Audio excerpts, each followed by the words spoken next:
Ce jour dédié par un généreux donateur pour la Réunion Shema, notre secrétaire, Noam Nathan Belavam Avinu. On remercie le donateur d'ailleurs pour cette dédicace. Et donc, dans le cadre de notre rubrique Les Joyaux de la Parashat Yitro. Vaishma Yitro, Kohen Midian. Et Yitro, le Kohen Midian, le prêtre de Midian, a entendu et il est venu. Et Chazal dit qu'il avait 7 noms. Chovav, Reuel, Yeter, Yitro, etc. Yitro, il a reçu quand il s'est converti. Du mot Yeter signifie en plus. D'accord? D'ailleurs, dans le mot Yitro, il y a le mot route. Route qui aussi s'est converti. Et route, le numérique de route, c'est 606. Parce que chaque être humain doit faire 7 mitzvot.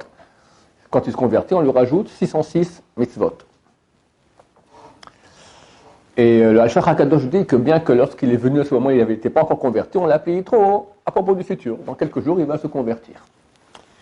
Donc, c'est un degré fantastique. Il a 7 degrés Yeter, parce qu'il a rajouté une paracha supplémentaire dans la Torah. Grâce à lui, il a conseillé à Moshe Rabbeinu d'avoir des juges qui vont l'aider, etc. Donc, un très, très, très grand homme. Mais on l'appelle Yitro Kohen Midian, le prêtre de Midian. Les sages d'Israël ont dit, il n'y a pas une seule avodah zara, il n'y a pas une idole qu'il n'a pas servi. Il a tout essayé. Alors, où est le rapport? Tu veux dire quelqu'un de très grand, Yitro, regarde ce grand monsieur qui est Choten Moshe, il est le beau-père de Moshe Rabbeinu. Tu me cites maintenant qu'il est, comme je dis, voilà, notre cher élève, maintenant il s'est marié avec la fille du chef de la mafia. C'est pas très sympa de dire ça, d'accord? Pourquoi tu dis d'un coup, c'est complètement extraordinaire, quitter Yitro, tu as rajouté une paracha dans la Torah, tu es le premier converti, tu étais le beau-père de Moshe. Kohen Midian, tu as fait toutes les ordures qu'il y a sur terre à Avodah Zara, d'accord? Toutes les idoles les pires. En fait, la réponse est très simple. On veut lui montrer d'où il est venu et qu'est-ce qu'il est devenu, d'accord? Quelqu'un de très grand, qui devient un peu plus grand, ok, c'est gentil, mais tu as monté comme ça. Quelqu'un qui était tout au bas, il a essayé toutes les idoles du monde. Et après, il devient le beau-père de Moshe, il se convertit. C'est très très honorifique, c'est pas facile. Il y avait un comme ça ici en Israël, il s'appelle Uri Zohar. Uri Zohar, Shalit, il est très vieux aujourd'hui, mais bon, il est encore vivant parmi nous pour longtemps, B'ezrat Hashem. C'était le plus grand acteur israélien. Metteur en scène et acteur. Il a dit après, il était au tremplin de devenir énorme, énorme. Il était adoré de tout le monde. Il y avait une fois par semaine, il avait une émission à la télévision, etc. Puis une fois, il vient à la mission avec une kippa sur la tête. La grosse blague, dans tout l'État d'Israël, on rigole, la nouvelle blague de Uri Zohar. Le pauvre, il avait fait, j'ai vu même dans ma jeunesse, il avait fait un sketch sur les religieux. Il s'appelle le Chidon Tanachi, le concours du Tanakh. On posait vers ça comme ça. Puis, alors, il se moquait des religieux avec leur barbe, tout ça. Lui-même, il faisait ça. Et les gens rigolent. Et le pauvre, quand il a fait Tchouva, il n'y avait pas encore les vidéos comme aujourd'hui, c'était tous encore des films sur cellules, d'accord, il a racheté toutes ces vidéos-là pour qu'il n'y ait plus personne qui regarde cela. Je crois qu'ils n'ont pas encore le voir, n'allez pas le voir à cause parce que j'en ai parlé. Il a fait une tchouva totale. Et pendant des semaines et des mois, tout le monde croyait que c'était le dernier gag qu'il faisait tchouva. Puis un jour, ils ont compris que vraiment il a fait tchouva. Grande consternation. Mais quel kiddush Hashem, d'où il est venu et qu'est-ce qu'il est devenu après? Il a fait faire des 1000 balais de tchouva, il a fait beaucoup pour le peuple d'Israël. Idem, en beaucoup plus grand, Yitro. Et là, se pose la question, c'est marqué Vaishma Yitro, il a entendu Yitro, il est venu. Alors, regardez Rashi sur place, il parle de Chazal, qu'est-ce qu'il a entendu? Deux choses. Il a entendu Kirat Yamsouf, la mer qui s'est ouverte, et Milchamat Amalek, la guerre contre Amalek. Donc après que Bnei Israël a le parachat la semaine passée, après qu'on traverse la mer, alors Bnei Israël arrive dans un endroit où il n'y a pas d'eau, et se plaigne à Moshe Rabbeinu qu'il n'y a pas d'eau, et Dieu lui montre un rocher, il lui dit, il tape le rocher, l'eau va sortir.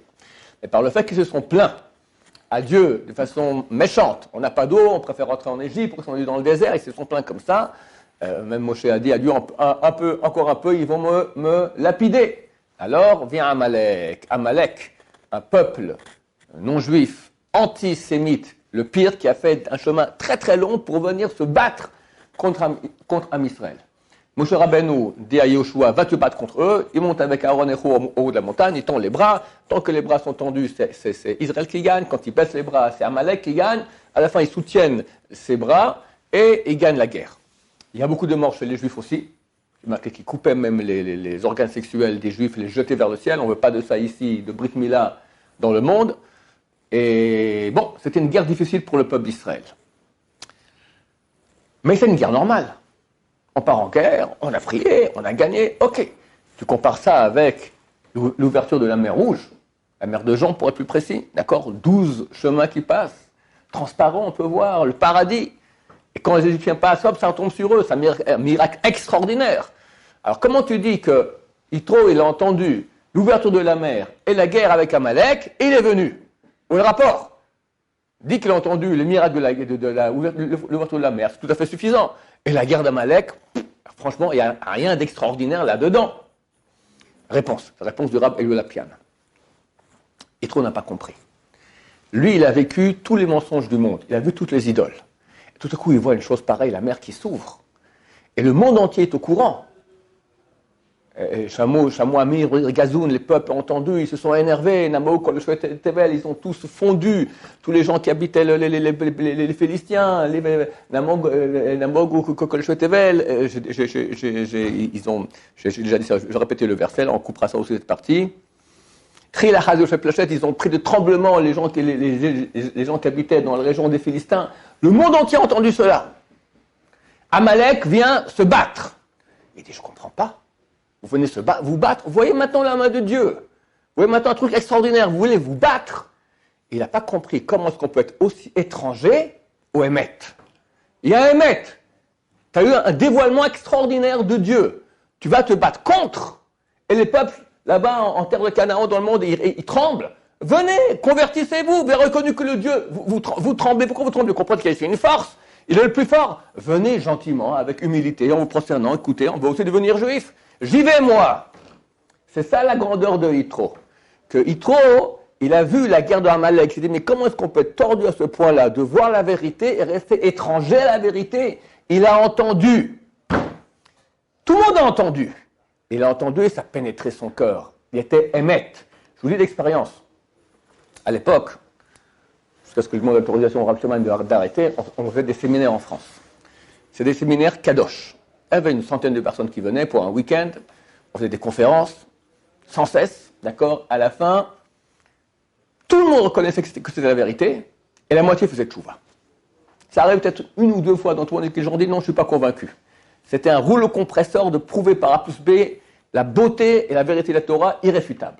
Très très puissant. Les gens pleuraient à la fin, ils faisaient tchouva, c'est extraordinaire. Maintenant, je disais le discours, exactement le même discours à tout le monde. Le même discours. Comment ça se fait qu'à la fin, après 2 jours, le dimanche soir, tu as une moitié qui dit, moi je commence à faire Shabbat, je commence à manger kasher, je quitte ma goya, etc. Et l'autre dit, c'était très très bien, j'ai beaucoup aimé, ouais, bon, je vais réfléchir à la question. Et il ne bouge pas. Explique-moi ça. Les deux ont entendu le même message. Un, il change de vie, il fait tchouva, et un reste le même. C'est-à-dire, un, il est bouché, et l'autre, il est sensible au Hémet. Même celui qui est sensible, chaque juif il est sensible au Hémet. Il est sensible au Hémet, mais ça pénètre pas beaucoup, très très peu. C'est ça le point de Yitro. Il a entendu, il est venu, il se convertit. Et c'est ça, il faut comprendre que nous, on a dans nos veines le sang d'Avraham Avinu qui coule. Avraham Avinu, c'est exactement, c'est de là que ça provient chez nous.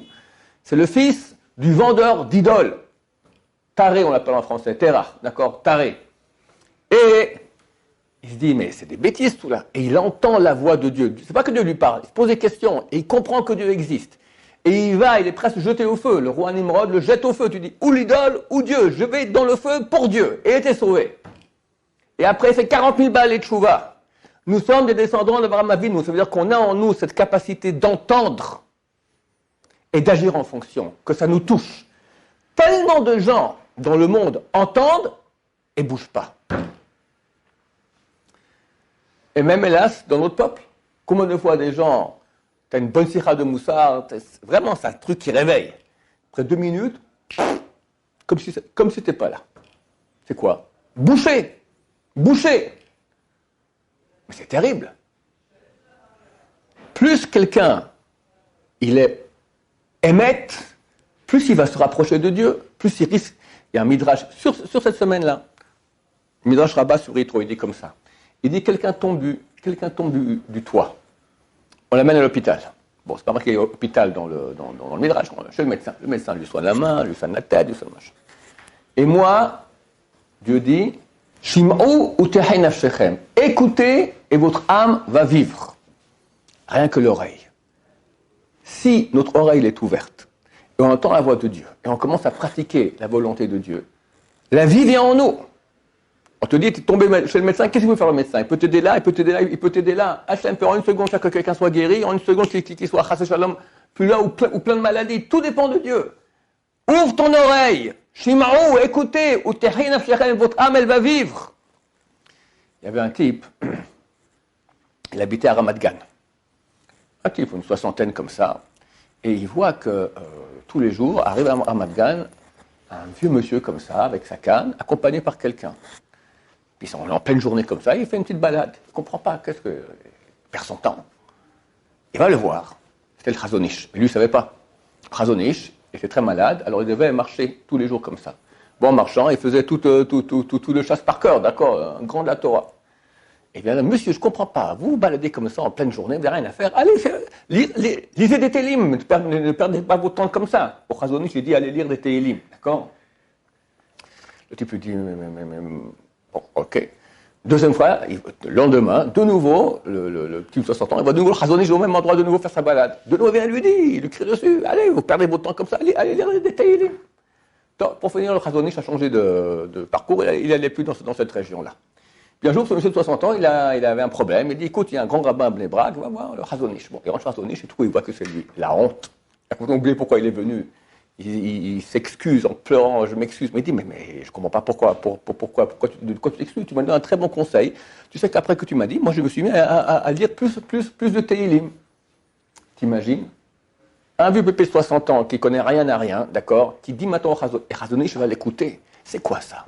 C'est une sensibilité à voir ce qui est autour de nous, écouter, entendre, et ça pénètre notre cœur. Il s'est dit, si Hachem m'a envoyé un pépé 2 fois me dire, lis Tehillim, qu'il dirait que je dois lire un peu plus de Tehillim. Et il lit les Tehillim. Et il y en a qui reçoivent un moussard ici, ou par Internet. On leur dit, Mashiach, il arrive dans 2 mois. C'est pas certain, mais il y a de fortes chances. Regarde le monde qui est en train de trembler. Hier, quelqu'un m'a dit que Poutine va mettre des missiles, il menace de mettre des missiles à Cuba, au Venezuela. D'accord? C'est comme la crise de la baie des cochons avec Fidel Castro et Kennedy à l'époque. On est au bord d'une 3e guerre mondiale. Et il continue tout droit dans le mur. Il ne bouge pas d'une miette. Tordu, bouché. Yitro, un Cohen, un prêtre d'Avodazara, il vient et quitte tout. Il était au sommet du monde. Il quitte tout pour aller dans le désert écouter la Torah. Et toi, tu es juif. On te dit bientôt Mashiach arrive, c'est terminé, tu continues comme ça tout droit bêtement, tu n'arrives pas à changer. Comment tu appelles ça? Bouger comme du béton, je sais pas, j'arrive pas à comprendre. Moi, j'arrive pas à comprendre, d'accord? J'ai vu que là, un rabbin, il racontait qu'une fois, il a pris un taxi, il devait arriver à un endroit, synagogue, et puis ils arrivent là-bas, ils doivent rentrer dans le parking. Puis en fait, il y avait des jeunes qui étaait là-bas à l'entrée, ils discutaient. Le taxi, il klaxonne, il bouge pas les jeunes.